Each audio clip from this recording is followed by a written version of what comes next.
Meus amigos, hoje eu vou ter o prazer aqui de bater um papo com um jovem pesquisador. E é muito bom quando a gente trata isso com pessoas novas, que é aquilo que eu sempre digo. A história está sempre em ebulição, e quando pessoas novas entram no tema, é sinal de que a história vai se perpetuar. Eu vou deixar que ele mesmo se apresente. E hoje nós vamos conhecer muita coisa aí do nosso Juazeiro, do nosso Cariri e do Padre Cícero. Roberto, meu amigo, se apresente aí para os nossos colegas aqui. Primeiro de tudo, eu gostaria de saudar você, Aderbal, que é um grande documentarista, uma pessoa extremamente importante na história, né, do cangaço aqui no Nordeste, né, um pesquisador incansável.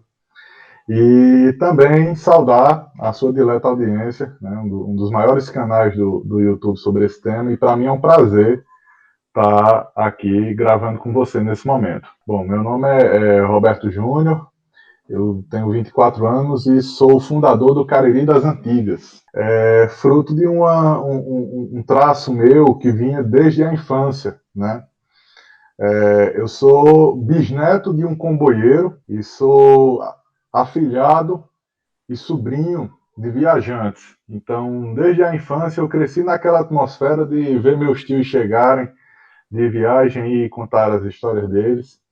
E isso aí me deixou um traço de curiosidade sobre as coisas que permeavam o meu entorno, que até hoje é marcante. E em 2014, quando eu era estudante da Escola Técnica Federal, aqui de Juazeiro, eu decidi fundar a página. Na época tinha outro nome, se chamava Cacarecos, e posteriormente eu mudei para Cariri das Antigas. A minha pesquisa pelo Juazeiro, ela vinha desde 2011, quando eu comecei a ter acesso ao material produzido por Daniel Walker, de saudosa memória. Eu tenho duas pessoas três, na verdade, que eu tenho muito a dever. Primeiro de todos, Daniel Walker, né?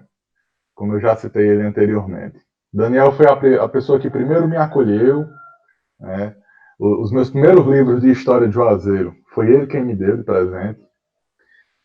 Posteriormente, conheci Renato Casimiro, né? E, por fim, Renato Dantas, que é também uma pessoa fantástica, um pesquisador, um memorialista, muito cuidadoso aqui de Juazeiro.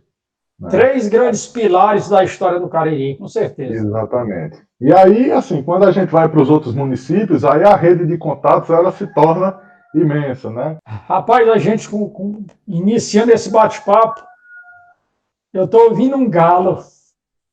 E isso me dá uma saudade enorme de duas coisas, meu amigo. Da casa do meu avô, quando eu era menino, na beira da linha férrea, que é a minha primeira paixão é o trem, e Sim. do saudoso Belchior, quando ele fala quando havia galos, noites e quintais, né? Isso É. aí dá uma saudade enorme, pelo menos para mim. E nas suas pesquisas aí, quando você iniciou, o que é que lhe chamou mais atenção, no ponto de vista da história de Juazeiro? A figura, na verdade, que me chamou mais atenção, a princípio, foi Peluso Corrêa de Macedo. Né? E até hoje é uma figura que eu pesquiso bastante aqui em Juazeiro e que tenho desenvolvido recentemente até um trabalho específico sobre ele. Né? Nas crônicas de Dona Amália Xavier, nos próprios trabalhos de Renato Casimiro e Daniel Walker, Mestre Peluso sempre aparece e é uma figura que ele me causa até espanto. Né? Tamanha a genialidade dele e os poucos recursos que ele dispunha e fez o que fez aqui em Juazeiro do Norte. Né? Construiu relógios que não deixam em nada a dever aos relógios europeus, né? Relógios de torre de igrejas, de colunas. Em que Né? ano ele fez isso? O primeiro relógio de Pelouse ficou pronto em 1915 e ele foi destinado para a recém-construída segunda torre da matriz de Juazeiro do Norte. E produziu relógios até a década de 40, quando ele se afasta da função e passa à aposentadoria. Né? Tinha como profissão principal telegrafista, ele era o telegrafista da cidade, mas fora isso ele também tinha essa questão de produzir sinos e relógios. A pedido do Padre Cícero. Ele iniciou essa produção a pedido do Padre Cícero. Ele era músico também, era professor, e ele era conhecido em Juazeiro. Você vê as crônicas sociais dos periódicos aqui mais antigos, da década de 10, né, como o Rebate. Mestre Peluso ele já era citado como um grande mecânico, né? Ele foi quem foi o responsável por montar o polifon do Padre Cícero e também a máquina de processamento de algodão. Isso sem ter curso técnico, sem nada, só observando, né, as engrenagens, enfim, o sistema, ele foi capaz de montar esses aparelhos. Esse material chegava aí via o quê? Trem ou era em lombo de animal? Não, era em carro de boi, né? Era em Carro carro de de boi. boi. Carro de boi, o grande encarregado de trazer esses artefatos para Juazeiro era o José Xavier de Oliveira, que era pai de Dona Amália Xavier, né? E também do Xavier de Oliveira, que escreveu Beatos e Cangaceiros, né? Em 1920, um livro muito importante. O José Xavier era homem de confiança do Padre Cícero, né? Ele quem tomava de conta das obras do Padre Cícero, ele quem ia buscar esses artefatos em estações ferroviárias e vinha em lombo de animal, né? A maior parte do caminho, porque naquela época a máquina de descaroçar algodão chegou em 1909 e o polifon chegou em 1912, salvo engano. Então a gente não tinha a ligação ferroviária, né? Para cá, para o Juazeiro. O mais perto que vinha era até Iguatu, e de Iguatu para cá vinha em carro de boi, né? Vinha em carro de boi. Em que ano foi que o trem chegou aí? Você 26. lembra? Foi em 26, né? 1926. E o primeiro carro, o primeiro automóvel? Em 19. Em Chegou antes do 1919. trem? O carro chegou antes do trem? Chegou antes do trem. Ele veio por intermédio de Manuel Siqueira Campos, que era um comerciante pernambucano que morava no Recife, tinha concentrado em seus negócios a Praça do Recife, mas ele tinha investimentos no Pernambuco, no Ceará, enfim, no Nordeste, né, e especialmente no Crato. Então, o Siqueira Campos, quando ele vem, em 1919, ele vem com um Ford T, e aí ele chega no Crato, e depois ele vem para Juazeiro e foi bastante ovacionado nessas duas cidades, né, quando ele chega aqui a primeira vez com esse Ford. Rapaz, agora me explica uma coisa, agora até eu fiquei curioso. Como é que esse carro chegou até aí nessa época? Em lombo de carro de boi? Na verdade, assim, existem relatos, Aderbal, agora esses relatos, eles são ainda relatos que eu estou desenvolvendo mais a pesquisa sobre eles, né? Existem relatos de um automóvel ter chegado antes, em 1917, né? No caso do carro do Siqueira Campos, ele veio, foi uma viagem que durou muitos dias, porque foi necessário, em alguns trechos da estrada, fazer a derrubada do mato para que o carro passasse, né? Foi necessário fazer a derrubada do mato. Existiam na Chapada e também vindo por Brejo Santo estradas que eram mais largas, que passavam carros de boi, e o Ford T era um carro bastante estreito, né? Então ele necessidade em alguns momentos de se alargar um pouco, né? De se derrubar o mato de parte da rodagem para que esse carro chegasse até a nossa região, né? Existe algum registro disso, Roberto? É uma coisa assim tão... Do Um registro fotográfico? Sim, e também os registros de Irineu Pinheiro, principalmente de Irineu Pinheiro. Irineu Pinheiro foi responsável por documentar isso, e aqui em Juazeiro também. Inclusive, essa chegada do carro de Siqueira Campos, ela é retratada por Daniel Walker, né, em um dos últimos livros que ele lançou, que foi o livro específico sobre a Praça Padre Cícero. Ele comenta até como teria sido a chegada, aquela questão de como o povo ovacionou a chegada de um automóvel em Juazeiro. Era em condições bastante precárias, as estradas eram horríveis, eram apertadas, era uma viagem muito sofrida, mas o Manuel Siqueira Campos ele fazia essa viagem algumas vezes no ano, porque ele vinha para verificar como é que estava o andamento dos negócios dele. Ele tinha os seus gerentes, mas ele também vinha para verificar ele mesmo como é que estava o andamento. Qual era o percurso que ele fazia? Ele vinha do Recife para cá. Do Recife para ir de carro, no carro? Sim, vinha de carro. Rapaz, eu queria ter vivido nessa época para vir de carona nesse carro, viu? Porque devia ser uma aventura fora de série. Isso que você está me dizendo, Roberto, é uma coisa, eu acredito que para mim, né, que já pesquisa há bastante tempo, e para muita gente, uma novidade. Porque eu É, imaginei os primeiros carros chegam aí de trem. não, E, não. cê, e você está dizendo até uma questão de combustível. Como é que funcionava isso? É uma coisa É, muito. a gente tem o Berk Cabral Conheço mais. ele é um dos principais memorialistas do Crato, e ele é quem mais faz relatos sobre Siqueira Campos, porque era no Crato que Siqueira Campos tinha uma das suas residências, né? Então Siqueira, ele tinha ciência de que era realmente uma viagem muito arriscada, muito demorada, e ele trazia estoque de combustível, trazia ferramentas, peças sobressalentes, né, para suprir alguma demanda que surgisse durante o trajeto. E tem uma coisa interessante sobre Siqueira Campos. Eu fui pesquisar um pouco mais sobre ele, porque ele é o patrono do Clube do Automóvel daqui da região, justamente por ter trago o primeiro automóvel, né? E em 1927, Siqueira Campos mandou abrir um campo de pouso em Triunfo, Pernambuco, né? E veio do Recife para Triunfo em um avião. Ele fazendo parte da tripulação desse avião. Esse avião era um monomotor, né? Um avião bastante arcaico ainda. Eu não consegui precisar o modelo do avião. Nos jornais da época, o Diário de Pernambuco, ele cita somente o apelido do avião. Era apelidado de Garoto. Né? Quando a aviação comercial no Brasil estava começando, o Siqueira Campos ele já estava usando aviões para promover os seus negócios. Né? Ele era natural de Triunfo, ele nasceu em Triunfo e depois foi para a Praça do Recife e fez nome, carreira e fortuna lá na Praça do Recife. O que mais que o Juazeiro tinha de vanguarda nessa época? Porque Juazeiro, distante 500 quilômetros de Fortaleza, mas pelo que você está dizendo, né, era uma cidade já bem a tempo do seu tempo, bem à frente do seu tempo. O que mais você pode destacar aí para a gente? O Padre Cícero estava sempre como um vetor de desenvolvimento, ele e os seus aliados políticos e sociais também, né? Então, Juazeiro, ele começou a ter tipografias também bastante cedo, né? Ainda no início do século XX. O Crato teve antes, né? O Crato, desde o século XIX, desde da década de 50 do século XIX, que o Crato já tinha suas tipografias.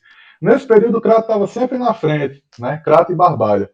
Mas Juazeiro ela sempre foi uma cidade bastante dinâmica, especialmente ali a partir da década de 20, 30, foi o auge, né? Porque Juazeiro passou a ter banco, né? Já tinha uma frota de automóveis até relevante, né? O Padre Cícero tinha o carro particular dele, José Geraldo da Cruz, Doroteu Sobreira, Augusto Sobreira, né? As principais figuras daqui da cidade já tinham seus automóveis, certo? E aí foram figuras que foram atuando maciçamente no desenvolvimento regional, né? Mas focando sempre na cidade de Juazeiro do Norte. Você acha que com a chegada do Floro e do Conde na cidade de Juazeiro, ela mudou alguma coisa no que diz respeito a desenvolvimento, ou sem eles ia continuar do mesmo jeito graças ao padre? Ou o Floro trouxe algo a mais, digamos assim? Eu acredito que o Floro acrescentou bastante nessa questão do desenvolvimento. O Conde nem tanto, né? O Conde, apesar de ser europeu e ter toda aquela pompa, mas ele era um sujeito que socialmente ele era mais discreto, né? Dr. Floro não, era política, era aquela pessoa, né, que tomava a frente das situações. Então, o Dr. Floro ele foi responsável por organizar muitos saraus, organizar muitas iniciativas como a Gazeta de Notícias, né? A questão de tipografias aqui em Juazeiro, teve como iniciativa a figura do Dr. Floro. O Dr. Floro era um sujeito muito ativo, né? Certas situações até intransigente, né? E bastante autoritário, mas ele tinha essa marca de fazer acontecer as coisas, né? E ele tinha uma visão de desenvolvimento para Juazeiro que alguns outros juazeirenses não tinham. Então, acredito que se a figura do Dr. Floro não tivesse chegado por aqui, Juazeiro teria se desenvolvido, mas talvez não na velocidade que se desenvolveu. Né? Demorasse mais alguns anos para que alguns elementos do campo urbano de Juazeiro, né, de desenvolvimento urbanístico e social, eles talvez demorassem um pouco mais para chegar se não fosse a figura do Dr. Floro. O Juazeiro seria hoje o que ele é, se não fosse o Floro? Porque o Floro, pelo que a gente sabe, foi quem comandou a sedição, a guerra ao lado do padre era o braço armado. Você acha que se os Floro não tivesse nessa contenda, Juazeiro seria o que é hoje? Ou você acha que não? Eu acredito que no contexto que Juazeiro viveu, naquele período, Aderbal, acredito que ainda assim ela teria passado por esse momento sem o Floro, né? Talvez tivesse sofrido mais baixas, talvez a guerra tivesse se prolongado um pouco mais, mas o Padre Cícero sempre se mostrou um sujeito de muita articulação e o Floro não era o único articulador político da cidade, né? Entretanto, ele teve um papel muito importante que foi a questão de articular junto ao governo federal, né? De ter essa ponte junto ao governo federal, principalmente na pessoa de Pinheiro Machado. Pelo menos a questão da resistência e do avanço bélico, né, sobre as tropas legalistas teria ocorrido da mesma forma, porque o Padre Cícero tinha essa capacidade de articulação muito forte. Agora, do ponto de vista legal, de organização, de assembleia, aquela questão de, digamos assim, a bênção do governo federal após a derrubada de Franco Rabelo, aí isso se deve muito a Floro, né? Talvez Juazeiro pudesse vir a ter uma figura de articulação política tão importante, mas na década seguinte, e não na década de 10, como foi o Floro Bartolomeu. Você acha, como outros pesquisadores já me disseram, né? O Floro também foi articulou a ida de Lampião? Acredito nisso porque ele era o principal articulador político de Juazeiro, né? O padre muitas vezes expressou que da questão política ele pouco sabia, né? Ficava mais na mão de Floro mesmo, essa questão da articulação política. Ele se articulava muito bem, mas a gente tem que lembrar que a partir da década de 20, o peso da idade começou a se sentir muito no Padre Cícero. Ele não era mais o padre que tomou a iniciativa de ir para Roma em 1897, né?